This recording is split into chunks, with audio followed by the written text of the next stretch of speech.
Hello everyone, आप सभी का स्वागत है आपके अपने चैनल स्टडी विद फ्रेंड्स में। चलिए हम लोग पंचायती राज के महत्वपूर्ण प्रश्न उत्तर देख रहे थे।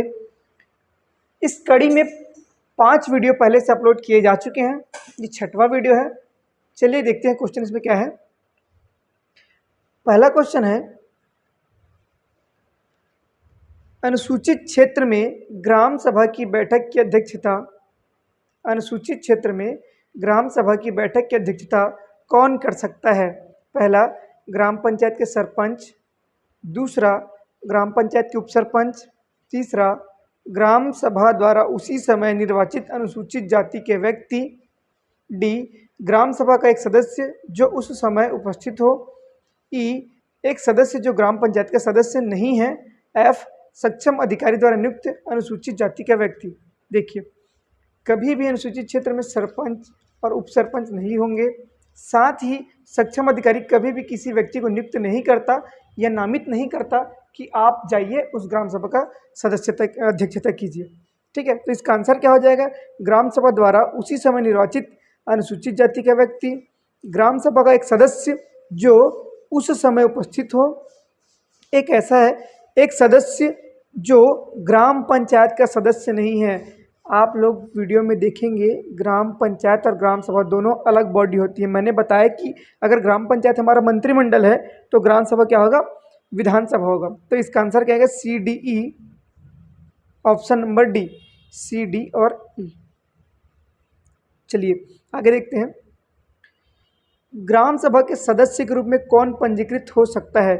समस्त वयस्क पुरुष, समस्त वयस्क स्त्रियां, गांव में रहने वाले समस्त व्यक्ति और गांव में रहने वाला प्रत्येक व्यक्ति जो विधानसभा निर्वाचक नामावली में पंजीकृत किए जाने की अर्हता रखता है।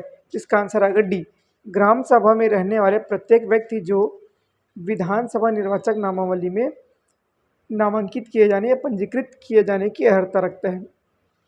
यह लाइन इसलिए लाया कि हो सकता है किसी गांव में कोई विदेशी या पीआईओ आकर रहता हो, लेकिन क्या वह उस गांव में निर्वाचक नामावली में या विधानसभा में शामिल है क्या? नहीं है। समस्त पुरुष या समस्त वयस्क पुरुष या समस्त वयस्क स्त्री क्यों नहीं?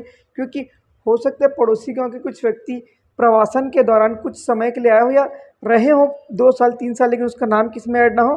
निर्वाचक नामावली में ना हुआ हो। ठीक, चलिए नेक्स्ट क्वेश्चन देखते हैं। पंचायती राज व्यवस्था मुख्यतः वित्त हेतु निर्भर होती है। ठीक है, इसका डायरेक्ट लिखते हैं। स्थानीय शासकीय वित्त पर विशेष कर में क्या आता है? जैसे कि विशेष आयोजन हो गया, कोई बहुत बड़ा मेला लग गया, उस समय का स्थानीय कर मतलब जल कर वगैरह हो गया। ठीक है, चुंगी कर हो गया, यातायात कर हो गया, ये सब क्या है? इससे ज़्यादा अगर गांव को अगर क्या करना है, विकास करना है, गांव का विकास करना है, तो शासकीय वित्त मिलना अति आवश्यक है। तभी हर वर्ष हमारे बजट में ग्राम पंचायत के लिए बजट निकाला जाता है। चलिए नेक्स्ट देखते हैं। जिन जनपद पंचायत में अनुसूचित जाति एवं जनजाति की कुल संख्या आधे से कम हो, कुल जनसंख्या आधे से कम हो, वह अन्य पिछड़ा वर्ग के लिए कितना प्रतिशत आरक्षण है? इसको देखिए, ध्यान रखिएगा, इसका आरक्षण है 25%। संविधान के अनुसार ग्राम सभा की सही परिभाषा क्या है? ऑप्शन ए, राज्यपाल द्वारा विनिर्दिष्ट या निर्देशित या क्या बोला जाए, चिन्हांकित, ये सब एक ही वर्ड है ना, विनिर्दिष्ट करना या निर्देशित करना। ठीक, ग्रामीण क्षेत्र के लिए अनुच्छेद 243 ख के अधीन गठित स्वायत्त संस्था। ठीक है, पंचायत का प्रादेशिक क्षेत्र। और नेक्स्ट है, ग्राम स्तर पर पंचायत के क्षेत्र के भीतर समाविष्ट किसी ग्राम संबंधित निर्वाचक नामावली में पंजीकृत व्यक्ति से निर्मित निकाय। मतलब कोई भी गांव में या कोई भी गांव के भीतर रहने वाला वह व्यक्ति जो निर्वाचक नामावली में सम्मिलित हो, उन सब से मिलकर बना हुआ निकाय क्या कहलाएगा? ग्राम सभा कहलाएगा। अनुच्छेद 243 जे के अनुसार पंचायतों का वार्षिक लेखा परीक्षा कब होता है? याद रखिएगा, महत्वपूर्ण क्वेश्चन है। इसका आएगा आंसर दिसंबर में होता है। मार्च जनवरी फरवरी नहीं, एक्चुअल में मार्च के बाद तो हमारा मतलब मार्च तो क्लोजिंग डेट होता है ना, वित्त वर्ष क्लोजिंग रहता है। सामाजिक लेखा परीक्षण की शुरुआत की गई वर्ष 2010 में। कब की गई? वर्ष 2010 में। छत्तीसगढ़ पंचायती राज अधिनियम के तहत धारा 21 का वापस बुलाया जाना के बारे में कौन सा तथ्य सही नहीं है? इसको हम क्या बोलते हैं? वापस बुलाए जाने को रिकॉल प्रोसेस भी बोलते हैं, और क्या बोलते हैं? प्रत्यावर्तन भी बोला जाता है। लिखेंगे मतलब ऑप्शन देखेंगे। पहला, पद धारण करने के 2.5 वर्ष पश्चात ही रिकॉल लाया जा सकता है, सही है। हमको सही नहीं है देखना ना। यदि उपचुनाव हुआ हो तो कार्यकाल के आधे वर्ष के पश्चात ही इसे लाया जा सकता है, सही बात है। रिकॉल सरपंच, उप सरपंच तथा पंच के खिलाफ लाया जा सकता है, नहीं। रिकॉल प्रारंभ करने के लिए 1/3 सदस्यों के द्वारा लिखित आवेदन अनिवार्य है। 1/3 को आप आवेदन के लिए हमेशा याद रखिएगा, चाहे अविश्वास प्रस्ताव के लिए हो, चाहे किसके लिए हो, और रिकॉल के लिए हो। अब ये सी गलत क्यों है, इसको देखते हैं। रिकॉल सरपंच, उप सरपंच तथा पंच के खिलाफ लाया जा सकता है, नहीं। ये केवल किसके खिलाफ लाया जाएगा? सबसे पहले हम लोग इसको लाएंगे किसके खिलाफ? सरपंच के खिलाफ, और दूसरा पंच के खिलाफ। इसका मतलब ये है वह व्यक्ति या वह पदाधिकारी जो डायरेक्ट रूप से निर्वाचित हुआ हो या प्रत्यक्ष निर्वाचित हुआ हो, केवल उसके खिलाफ ही क्या करेंगे हम लोग? रिकॉल प्रोसेस लाएंगे। रिकॉल के लिए एक महत्वपूर्ण पूरा वीडियो बना हुआ है, रिकॉल को आप देख लीजिएगा, इससे क्वेश्चन आने की संभावना अधिक रहती है। छत्तीसगढ़ पंचायती राज की धारा 40 के तहत किसी पदाधिकारी को पद से हटाने के लिए आधार कौन से है?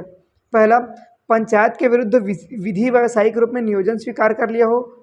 विधि व्यावसायिक रूप में नियोजन स्वीकार कर लिया हो, ठीक है। नेक्स्ट है, पंचायत के 6 महीने के काम के दौरान आधे से अधिक पंचायतों की बैठकों में अनुपस्थित रहा हो, किसी शासकीय भूमि पर अतिक्रमण करने पर, और लास्ट है उपरोक्त सभी। तो इसका आंसर है उपरोक्त सभी। देखिए, पहला जो टर्म्स है उसको थोड़ा समझ लीजिएगा। पंचायत के विरुद्ध विधि व्यावसायिक रूप में नियोजन स्वीकार किया। मान लो जाए एक हितग्राही है जिसका नाम है समारू, ठीक है। अब समारू ने एक आवेदन दिया कि उसे क्या चाहिए? इंदिरा आवास चाहिए।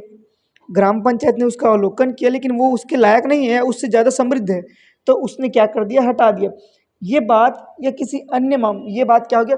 कोर्ट में चलेगी। वैसे तो ये नहीं जाएगा कोर्ट में, दंडाधिकारी के पास पहुंचेगा, ठीक है। तो कोर्ट में अगर चला गया या कोई और भूमि अधिग्रहण का मामला कोर्ट में चला जाता है और वह पंच या उप सरपंच अपने ही पंचायत के खिलाफ में वकालत करता है, तो क्या कहलाता है? उसे पद से हटा दिया जाएगा, क्योंकि सब जानकारी तो उसको ऑलरेडी पता रहेगा ना, अगर आप किसी पद में या निकाय में सम्मिलित हो तो। नेक्स्ट है, ग्राम पंचायत के पंच को पदच्युत करने के विषय में क्या सही है? पहला,